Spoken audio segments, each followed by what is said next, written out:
Dios nos bendiga, mis amados hermanos. Siéntense, por favor. Esta sigue siendo para nosotros una noche muy especial. Amén. Bien, alabamos a nuestro Dios. Amén.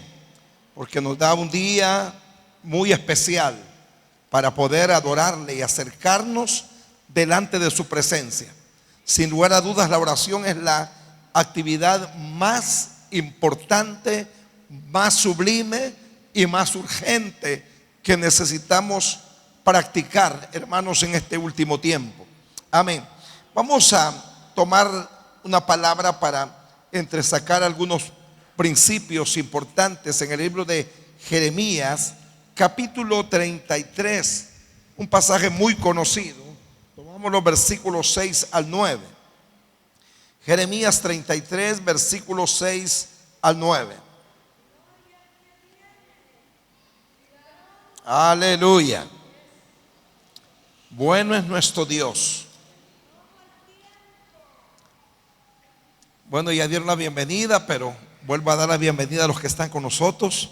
Por ahí tengo una de mis hermanas también, mi hermana Monchita, que está con nosotros, de una familia de 12 hermanos. Pues ya solo tenemos 10, ¿verdad? Pero ahí está una de ellas también, con mi hermana Leonor. Gloria al Señor. Bien, vamos a tomar la palabra. Capítulo 33, versículos 6 al 9. Dice la Escritura: para la gloria del Padre, del Hijo y del Espíritu Santo, he aquí que yo les traeré sanidad y medicina, y los curaré, y les revelaré abundancia de paz y de verdad, y haré volver los cautivos de Judá y los cautivos de Israel, y los restableceré como al principio, y los limpiaré de toda su maldad con que pecaron contra mí, y perdonaré todos sus pecados con que contra mí pecaron, y con que contra mí se rebelaron, y me será a mí por nombre de gozo, de alabanza, de gloria entre todas las naciones de la tierra, que habrán oído todo el bien que yo les hago, y temerán y temblarán de todo el bien y de toda la paz que yo les daré. Amén. Pueden sentarse, hermanos.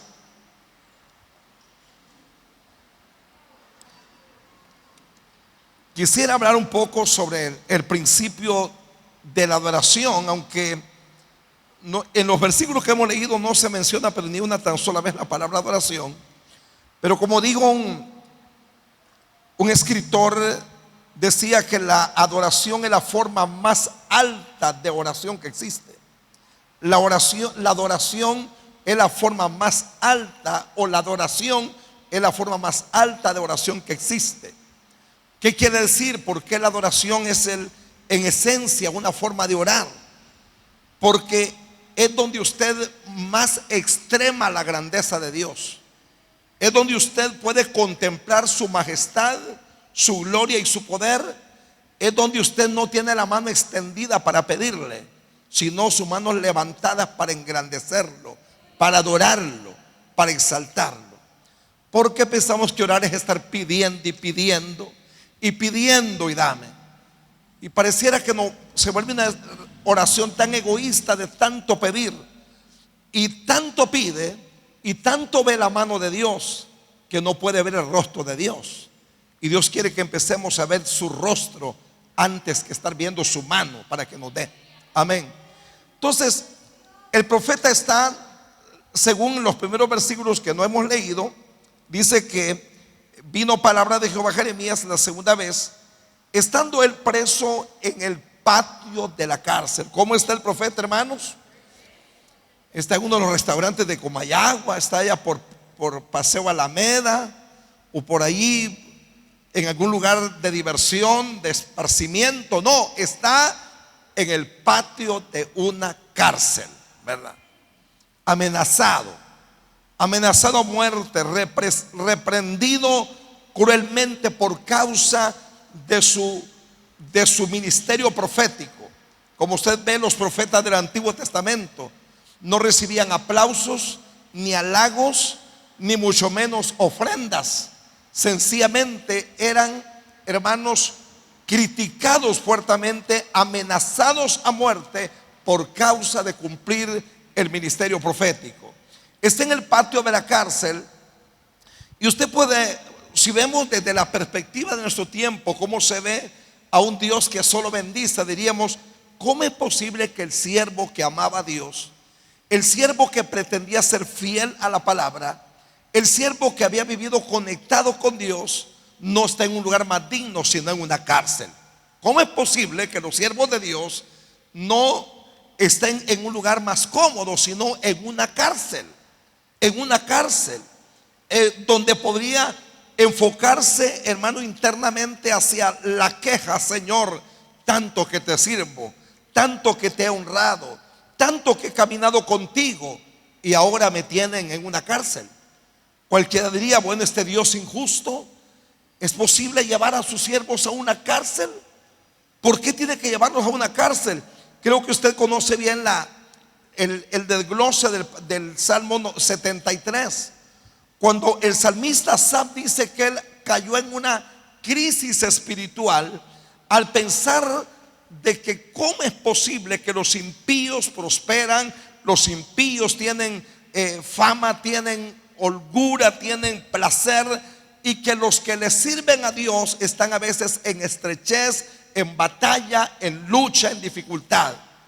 Pero ¿cuánto pudo el salmista salir de ese bache, de ese atolladero? Hasta que un día, dice, entrando en la presencia de Dios. Solo cuando usted entre en la presencia de Dios puede sacar de la mente y despojarse de esa crisis mental de ¿por qué me pasa a mí esto? ¿Por qué estoy yo en esta situación? Solo cuando usted entra en la presencia de Dios y empieza a adorar a Dios, entenderá lo que hay más allá de esa situación, lo que está después de esa realidad que en el momento parece ser negativa y contradictoria, pero cuando usted entra en la presencia de Dios, ve más allá de la punta de la nariz, ve más allá del esquema mental, ve más allá del razonamiento humano. Solo allí, hasta que están entrando en el secreto de Dios, pude ver el final de ellos, que los has puesto en deslizadero. Por eso después, hermanos, en lugar de quejarse por qué prospera el impío, porque el impío tiene mejores condiciones, dije: ahora, ¿a quién tengo yo en los cielos? Sino solamente a ti, y fuera de ti nada deseo en esta tierra. Él dice que había actuado como un torpe peleando con Dios, en una crisis emocional. ¿Por qué, siendo el hombre que ama a Dios, que sirve a Dios, está viviendo una crisis? Por eso, hermanos, es que la clave es entrar en el secreto de Dios. Pero cuando el profeta está, hermanos, en la cárcel, ve usted que el versículo 2 se le revela un aspecto de la grandeza y la majestad de Dios. Después de hablar del espacio donde está, las condiciones en que se encuentra, ahora dice el versículo 2: así ha dicho Jehová, que hizo la tierra, Jehová que la formó para firmarla, Jehová es su nombre. El nombre de Jehová significa el Dios que es, sin necesidad de nadie y de nada. Él es Dios, aunque usted no lo sirva, aunque usted no lo adore, aunque usted no le crea, aunque usted no le honre, Él sigue siendo Dios. Él no ocupa de usted ni de su servidor para ser Dios. Él, con usted y sin nosotros, sigue siendo Dios. Lo reconozcan o no lo reconozcan, lo amen, lo adoren o no lo sirvan, Jehová es Dios en sí mismo. Por eso Jehová es el Dios que es, sin lugar y sin necesidad de nadie y de nada. Entonces, el versículo 2 está revelando a un Dios que es, a un Dios que es grande, a un Dios que tiene el control. A pesar de estar en un patio, en una cárcel, allí sumergido en tristeza, en ansiedad, en desesperación, pero aparece en la plataforma el Dios grande que tiene el control. Y ese Dios que tiene el control le dice lo siguiente: clama a mí, yo te responderé. O sea, Estás en una situación incómoda, apretada, donde todo el mundo te ve como alguien fracasado, como que el ser profeta realmente no tiene ventaja, no tiene beneficio, no tiene valor. Pero ahora quiero que me clames, porque al clamar, al contemplar mi gloria y majestad, tu perspectiva va a cambiar, tu visión va a cambiar, tu forma de pensar va a cambiar. Vas a salir del bache, del atolladero, y vas a salir a las alturas, y vas a ver en realidad quién soy yo y qué es lo que voy a hacer. De manera que ahora, ¿cómo aparece un nuevo panorama del futuro? Y esto es lo que el profeta está viendo. Mire, hasta el momento, en ese momento, hermanos, Jerusalén está acechada por ejércitos. Lo único, hermano, lo que se respira es un ambiente de muerte, ejércitos babilónicos alrededor de la ciudad, un sitio permanente, gente llena de angustia, de ansiedad y desesperación.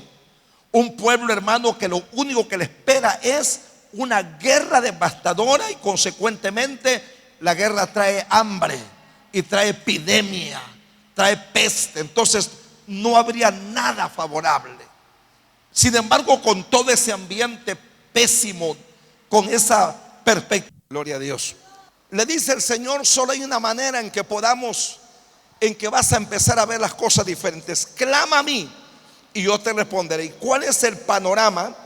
¿Cuál es el panorama que le muestra al profeta cuando todo lo que se veía es cautiverio, guerra y miseria?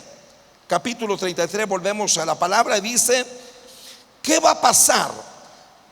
Mire lo que había, según el versículo 4: porque así dijo Jehová Dios de Israel acerca de las casas de esta ciudad y de las casas de los reyes de Judá, derribadas con arietes y con hachas. Ese era el ambiente, un ambiente de guerra, de destrucción, de invasión. Versículo 5: porque vinieron para pelear contra los caldeos, para llenarla de cuerpo de hombres muertos, a los cuales herí yo con mi furor y con mi ira, pues escondí mi rostro de esta ciudad a causa de toda su maldad. El ambiente era realmente terrible, de dolor. El ambiente era pesado, guerra. Para este momento, hermano, recuerde que el cautiverio llevó 3 facetas: una primera expedición, una segunda y una tercera. En la última, Jerusalén fue quemada a fuego, el templo derribado y quemado, los muros derribados, y con todo y rey llevados en cautiverio.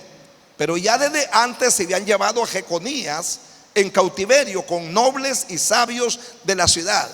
Luego, en ese primer cautiverio iba Ezequiel, en el segundo iba Daniel, y en el último, hermanos, fue el caos total.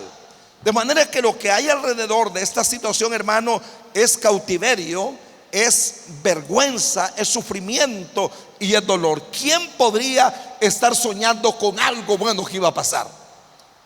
Sin embargo, es allí donde el Señor dice: clama a mí, porque ya vas a ver lo que va a pasar, porque yo tengo el control, porque yo sé lo que voy a hacer con todo esto, porque esto no es un trabajo inútil, no es un trabajo estéril. Todo esto traerá impacto. ¿Qué voy a hacer yo con esta nación?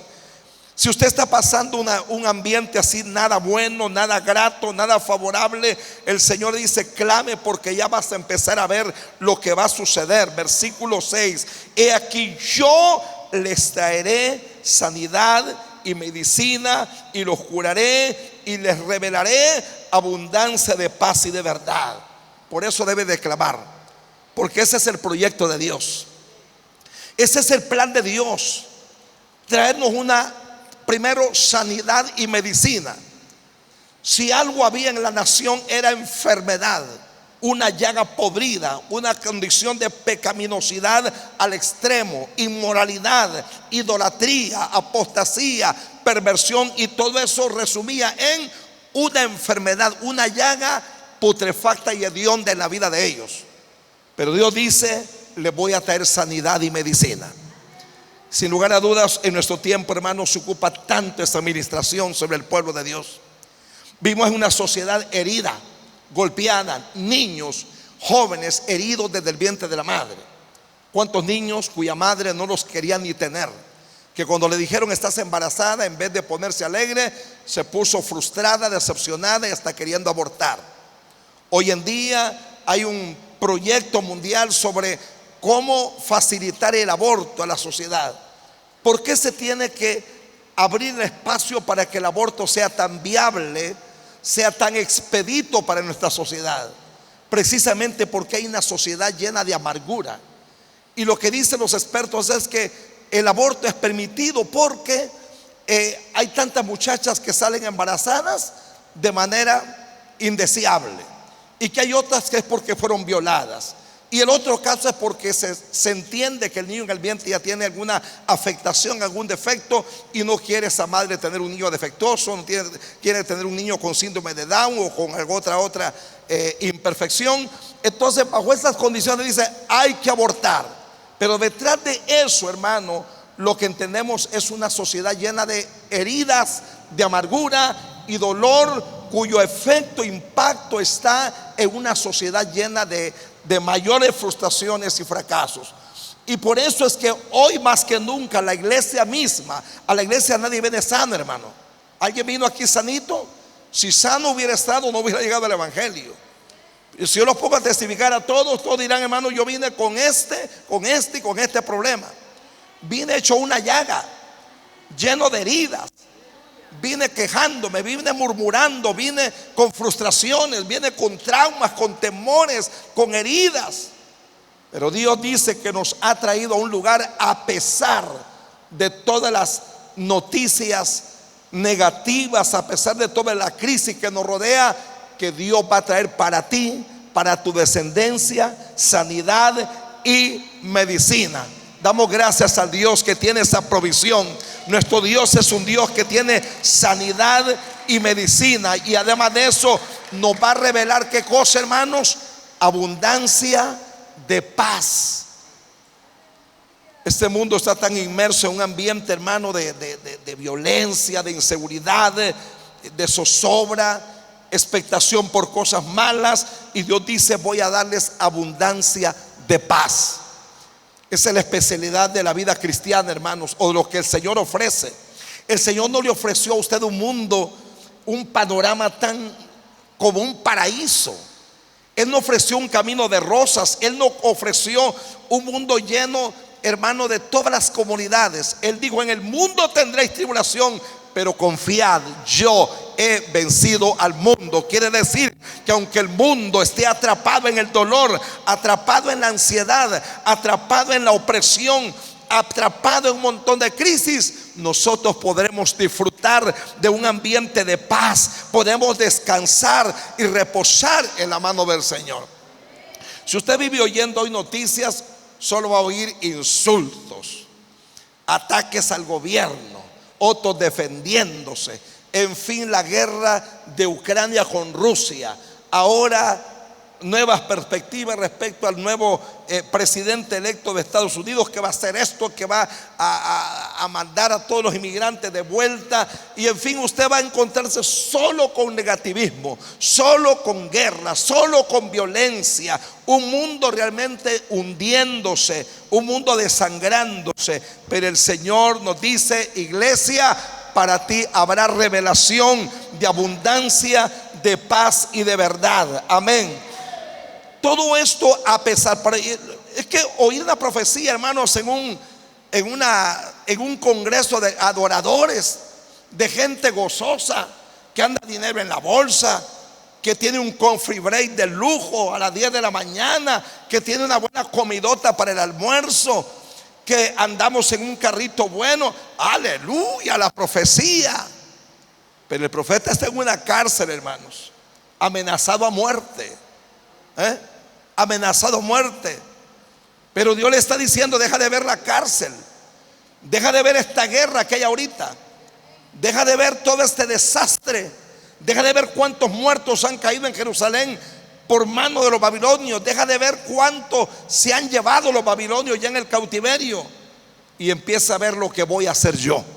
Pero para eso tienes que clamar, tienes que adorar, para que tus ojos miren otra cosa y no la que ve el mundo, para que tu corazón palpite por otra cosa, no como el mundo palpita, con un corazón estrecho, lleno de dolor, para que empieces a contemplar algo más grande que lo que el mundo ve. Aleluya. Todo esto le está revelando el Señor. Versículo 8, perdón, y los 7: y haré volver los cautivos de Judá y los cautivos de Israel, y los restableceré como al principio. Quiero que sepas que todos estos que se han ido y los que se van a seguir yendo, un día van a volver. Y van a volver no como se fueron, van a volver no con una actitud de pecado, de rebeldía. Así de que hoy en su familia hay cautivos por ahí, agárrese del Señor hoy, clámele, porque los cautivos volverán. Amén. Los cautivos de su familia volverán. Por los que usted ora y ora y ora, volverán. Amén. Los que están apartados de Dios volverán. Aleluya. ¿Cuántos lo creen? Volverán, hermano. Aleluya. Hay tanta gente cautiva que se ha dejado cautivar de cualquier cosa. Esto es inspirador, hermano, porque el profeta, el ambiente en que está es depresivo, pero como él le dice al Señor: cuando clame, yo te voy a revelar lo que no puedes ver ahorita. Ahorita solo ves que te dan un pan con agua nomás, es lo que le daban en la cárcel. Ahorita lo que ves solamente son amenazas. Lo que estás viendo ahorita es calamidad, lo que estás viendo es guerra. Pero mira, le dice el Señor, lo que vas a ver. ¿Cómo? Y le ha mostrado en el versículo 2 un aspecto del carácter de Dios, con el fin de que Él tenga un acto de adoración. Como les dije al principio, la adoración es ver la grandeza y la majestad de Dios. No es pido, es contemplar lo que Dios es. Y como Dios es el que es, hará todo lo que usted y yo no podemos hacer. Amén. Hará todo aquello que no está a nuestro alcance, porque Él es Jehová, Él es el Altísimo, Él es el que tiene el control en el cielo y en la tierra. Lo voy a hacer volver del cautiverio y lo restableceré como al principio. Versículo 8. El problema de ellos era el pecado, pero Dios dice: los limpiaré de toda su maldad con que pecaron contra mí. Los va a limpiar, lo va a perdonar, y toda aquella rebelión iba a desaparecer. Ese es el proyecto de Dios, hermano. Yo creo que nosotros, ante el panorama de Israel en ese momento, era para decir: esto se acabó. Este pueblo, como dijo en aquel momento el Señor: apártate, Moisés, porque yo los voy a matar a todos y voy a hacer otro pueblo, voy a levantar otro a través de ti. Y era como para pensar en eso. Las circunstancias a que Israel había llegado, a que el reino del sur había llegado, que era Judá y Benjamín, había una crisis tan profunda en la vida espiritual que era como para cancelar y decir: se acabó. Como cuando a veces nos ponemos nosotros todos pesimistas: yo ya este hijo ya no lo aguanto, ya con este marido ya topé, qué hombrecito tan rebelde, me ha visto llorar y no despierta. Y llegamos a un punto de, hermano, de negativismo, de duda, de incredulidad, porque quedamos atrapados en las circunstancias que nos están rodeando. Pero el Señor le dice: mire, yo lo voy a limpiar. Gloria a Dios. Nuestro Dios es un Dios que limpia pecados. Si usted vino sucio de su alma en esta hora, dígale al Señor: límpiame, porque usted no se puede ir de aquí sucio de su alma. Tiene que ser limpiado con la sangre de Cristo. Amén. Y cuando Él limpia, hermano, es porque hay suciedad. El pecado es el sucio más horrendo, más vergonzoso, más nauseabundo que puede haber. Para nosotros, para la sociedad moderna, el pecado son errores de la sociedad. Incluso la concepción liberal del evangelio moderno son errores, hermano. Todos fallamos, pero de una manera bien superficial. Todos fallamos, todos cometemos errores, todos nos equivocamos, y así lo tomamos de manera superficial. Pero Dios dice que el pecado es una cosa sucia. Para Dios el pecado es vergonzoso. Y así como es de vergonzoso, de negro, de sucio, de apestoso, Dios dice que también lo va a limpiar. Amén. Dios no ve el pecado como cosa simple. El pecado no es algo superficial, no es una simple defecto de la personalidad. Es una abominación, es una ofensa, es contaminante, es algo perverso, es algo sucio y asqueroso. Sin embargo, Dios dice: yo lo voy a limpiar. Aleluya.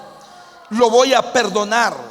Si alguien es justo de que no perdone, Dios, hermano. ¿Será justo que Dios lo perdone a usted? No. Lo justo es que a usted lo condene, y a mí también. Pero la misericordia de Dios va por encima de su justicia en muchos momentos, hermano. No es justo que Dios nos perdone. Justo es que nos castigue. Justo es que paguemos. Justo es que vayamos al infierno, hermanos. El perdón no es justo. Y cuando usted, hermano, Dios le dice que perdone a alguien, no le está diciendo, entiende el Señor, dice: pero es que no es justo lo que me hizo. Es que sí, no es justo perdonar. Usted diría que el ofensor merece un castigo, pero aquel hermano que siempre fue ofendido con nuestros pecados dijo que nos iba a perdonar. Y si el que más fue ofendido fue capaz de perdonar, cuanto más nosotros. Estoy hablando de ahí, hermano, porque una de las garantías, una de las atmósferas adecuadas para la oración es que haya un perdón absoluto en su corazón. Hay gente que no disfruta el evangelio, no se goza en el evangelio, no tiene bendición en el evangelio porque no perdona. Es que no es justo lo que me hicieron. Tampoco tú has sido justo ante los ojos de Dios. Pero Dios en su misericordia dice: yo lo voy a perdonar. Sepa que el perdón no lo merecemos.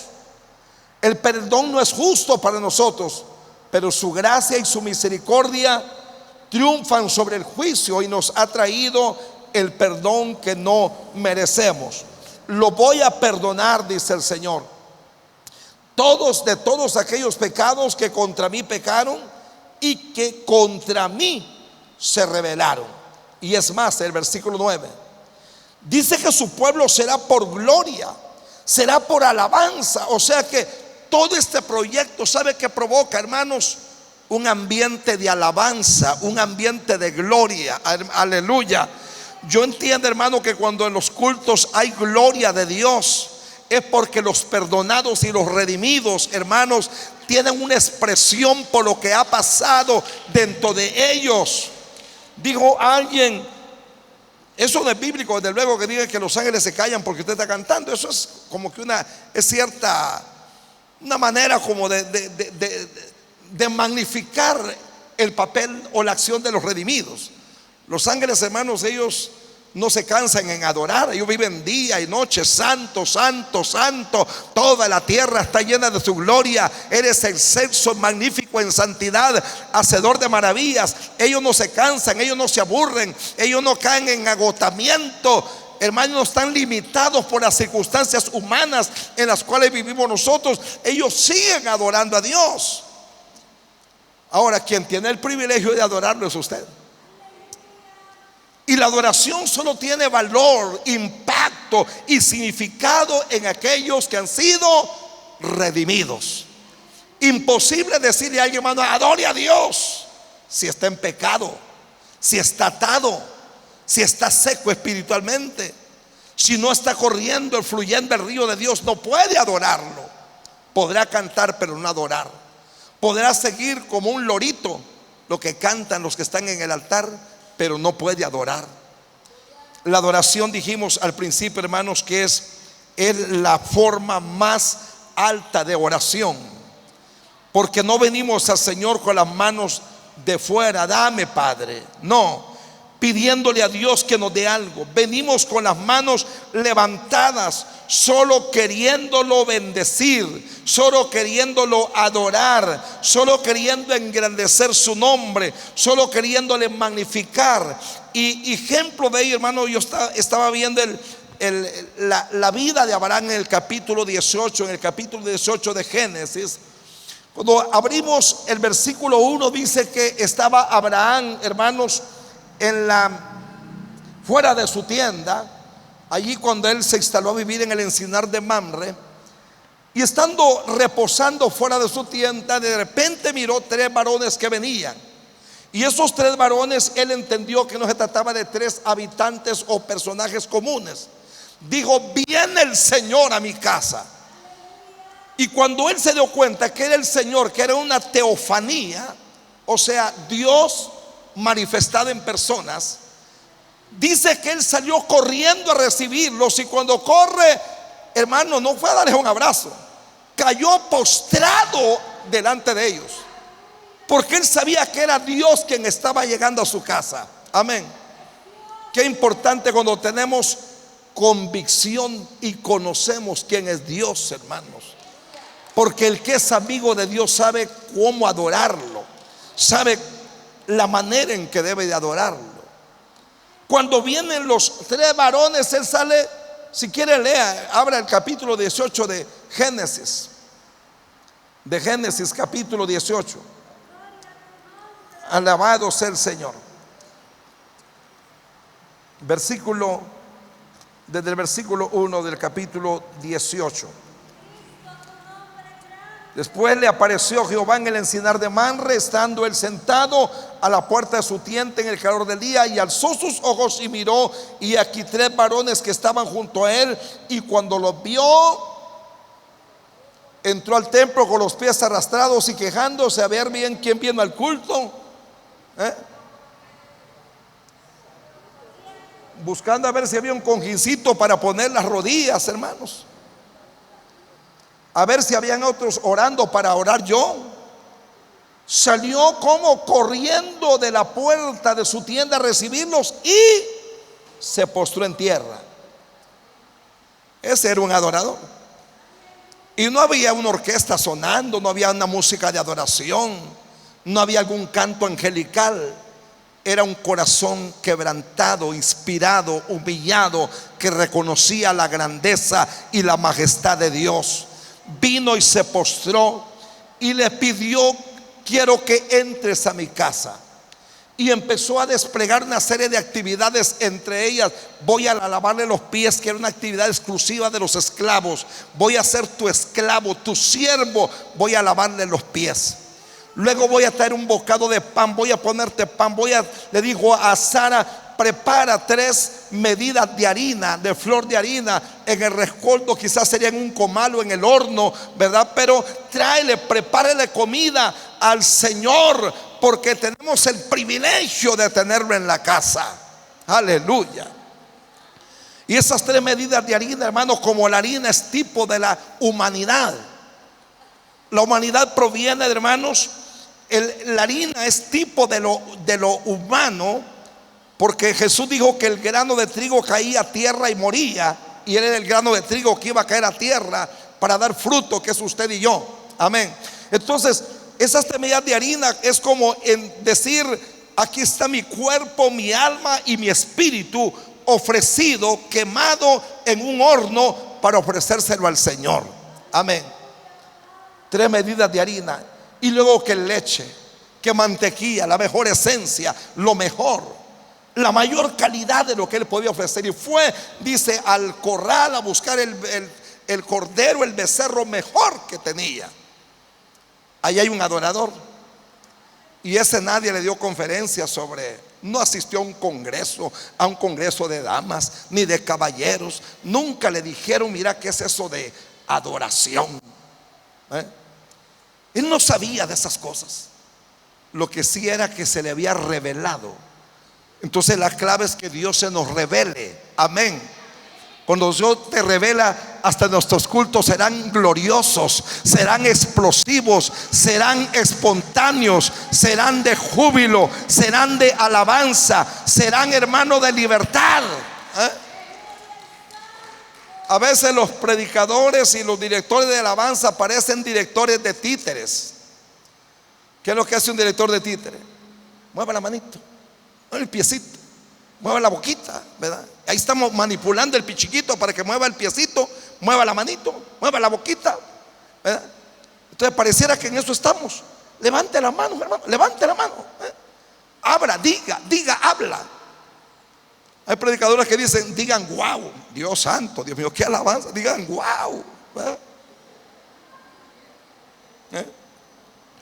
Parecemos directores de títeres queriendo mover un cadáver que casi está casi en el cementerio, hermanos.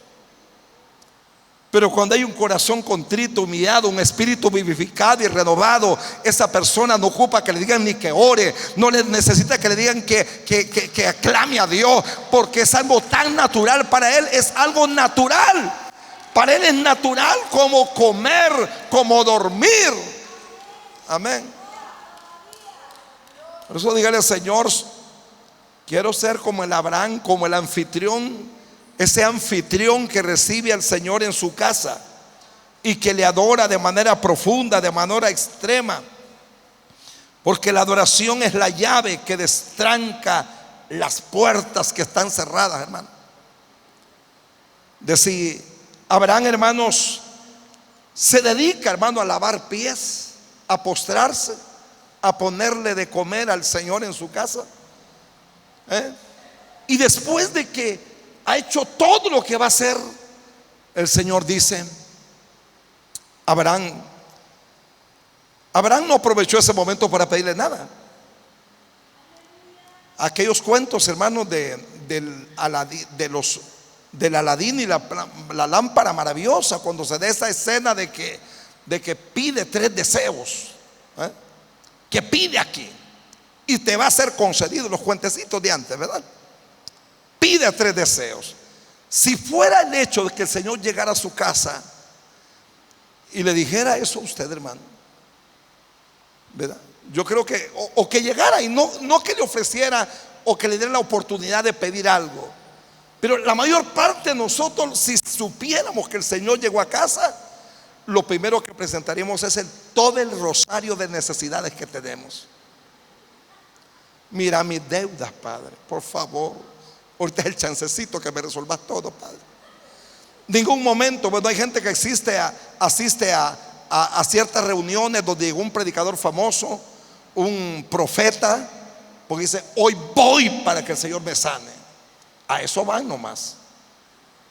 No van a entregarse a Dios. Yo vengo a por mi sanidad, dice. Yo vengo este día para que se cancelen mis deudas, dice. Este día va a haber un decreto de cancelación de deudas. Y a eso van. La expectativa es esa de que un milagro va a pasar, que algo Dios le va a dar. Mire que Abraham llegó el Señor a su casa y no le pidió nada, hermanos.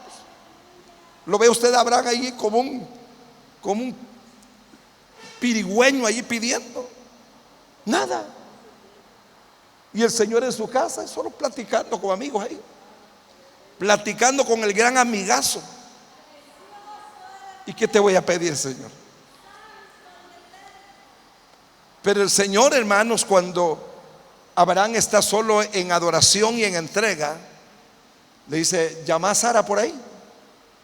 Dentro de un año, le dice, Sara va a estar chineando el bebé, le dice. Y no le estaba pidiendo el bebé, y tenían 25 años de estar esperando un hijo. Ese es el Señor, hermano, cuando usted no está en esa actitud de niño pirigüeño, dame, sino con un corazón entregado, porque Dios sabe de qué cosas tú tienes necesidad. Abraham recibió afirmación, seguridad, hermano, ahí ese día se anotó el tiempo, porque la promesa ya estaba desde antes, pero esa vez se anotó el tiempo, como que dice Abraham, vine para decirte que el tiempo está bien cerca ya. Has esperado, trataste de darle a Agar, o que Sara te entregara a Agar para que tuvieras un hijo, queriéndole ayudarle a Dios.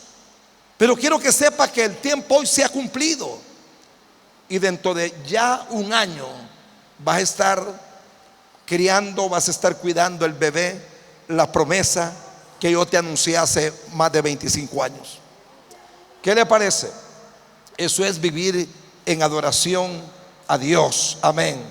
Gloria al nombre de Jesús. Es la adoración. Aquí en el Nuevo Testamento, hermanos, encontramos la actitud de quienes se acercaron a Dios. Pareciera que no se trata de una oración donde tiene el ingrediente de adoración, pero cuando vemos en el Mateo capítulo 8, versículo 2, la Biblia dice que el leproso vino de qué manera, hermanos. Él pudo haber venido: Señor, mi lepra. Lo primero fue caer postrado ante el Señor. O sea que ese es un acto de adoración, un leproso adorando. Un leproso adorando, y no le dice: Señor, Señor, saname para servirte. Como muchos le han dicho al Señor: Señor, yo te prometo que si me haces esto te sirvo. Y muchos de esos ingratos, hermanos, que han hecho ese tipo de compromisos, no le sirven a Dios, hermano. Imagínense qué valor pedirle condiciones a Dios, hermano. Señor, o ponerle las condiciones a Dios. Hermanos, el leproso dice: si quieres, pero él se postra: si quieres, puedes limpiarme. Es que la adoración, la humillación mueve el corazón de Dios, llama la atención a Dios, hermanos amados. Por eso es que Jesús, hermanos, no lo sorprendió nadie más, sino aquellos, hermanos, que demostraban una actitud de mayor entrega, como la de la mujer sirofenicia. La mujer sirofenicia, hermanos, dijo el Señor: pero ni en Israel he hallado tanta fe. O el oficial romano, que el centurión, ese no era israelita y no tenía derecho a la promesa ni al pacto, pero le dijo: Señor, yo no soy digno de que entres a mi casa. Yo no soy nada, no merezco, yo no soy digno que entre, solo di la palabra. Son esos dos casos cuando la Biblia dice: pero ni en Israel he hallado tanta fe. Por la actitud de entrega, hermano, de humillación. La mujer sirofenicia pudo irse enojada y reprochando: qué barbaridad, digo, ya este tal Mesías que le llaman Mesías, me ha corrido, me ha dicho perra, no se compadece, es insensible. Como tanta gente se amarga tan fácil, hermano. Ella no dejó que la amargura le agarrara el corazón.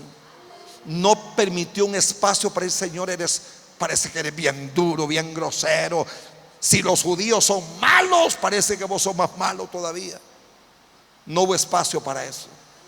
Sencillamente ella dijo: Señor, pero si aún los perrillos comen migajas. Qué humillación, ¿verdad? No había para estar censurándolo, ni criticándolo, ni poniendo en tela de juicio su amor, ni su gracia, sino sencillamente se postra, le dice: pero si aún los perrillos comen migajas, Señor. ¿Ve usted esa actitud? Eso es adorar a Dios. No poner en tela de juicio a Dios, no demandar nada de Dios, no ni siquiera quejarnos delante de Él, hermano, sino reconocer su grandeza, su majestad y su gloria. Eso traerá para nosotros su favor y su misericordia. Amén. En la adoración, hermanos, en la adoración solo es posible cuando estamos conscientes de su majestad y su gloria. En la adoración estamos absolutamente rendidos, no ante lo que Él puede hacer, sino a lo que Él es. Si Él no puede hacer todo, ya lo sabemos, pero yo quiero conocerlo más por lo que Él es que por lo que Él hace. Amén. Si ya sabemos, y hasta los más incrédulos saben que Él hizo tantas cosas, pero yo quiero acercarme más por lo que Él es que por lo que Él hace, porque esa es la adoración, hermanos. Esa es la adoración. El mismo Jairo, de igual manera, dice que se postró. Le digo: mi hija está muerta. ¿Qué hizo Jairo? Se postró. Y era bien inusual, hermanos, que alguien se postrara, porque el hecho, hermano, que el hecho de postrarse para un judío era un acto que solo correspondía para acercarse a un Dios grande. Nadie podría postrarse a alguien que no fuera Dios. Y era como bien atrevido pensar de que alguien se postrara ante Jesús, si para la gran, bueno, casi el 100%, porque no decir el 100%, él no era Dios. Y cuando Pedro lo entendió fue por la revelación del Padre Celestial. De ahí nadie sabía que era Dios. Nadie dijo tú eres Dios, solo Pedro lo dijo por revelación. Otro momento en que los discípulos se dieron cuenta que él era el Hijo de Dios, cuando hizo calmar el mar y la tempestad, dice que se postraron y lo adoraron. Pero era sumamente atrevido, hermanos, postrarse ante una persona en la tierra que no fuera Dios. Pero el que lo hacía, hermano, era porque tenía un corazón convencido, compungido, quebrantado, y sabía que realmente él era Dios. Alabado sea su nombre. Vamos, hermanos, a decirle a Dios en esta hora que queremos ser verdaderos adoradores, porque la Biblia no dice que Él anda buscando cantadores, sino adoradores. Amén. El corazón del adorador siempre está quebrantado, siempre está humillado, siempre está agradecido, siempre está contento con Dios. Y a esto fue que el Señor llamó a Jeremías, hermanos. Primero le expresó yo soy Jehová, el que tengo el control y el que todo lo puedo. Y aún estando en esta cárcel, quiero que sepas todo lo que voy a hacer, aunque el panorama hoy es oscuro, es gris, es grotesco, es vergonzoso, pero sabes lo que voy a hacer. ¿Quiere usted ver más allá de lo que ve ahora, hermanos? Amén. Solo se puede ver cuando usted le clama, cuando usted le adora.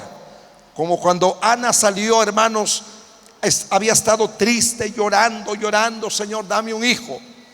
Pero cuando salió de clamar y clamar, comió, ahora tuvo otro ambiente, tuvo otra actitud, porque había conocido que el Dios al cual le había clamado era su Dios, y que ese Dios ahora iba a responder a su necesidad. Estamos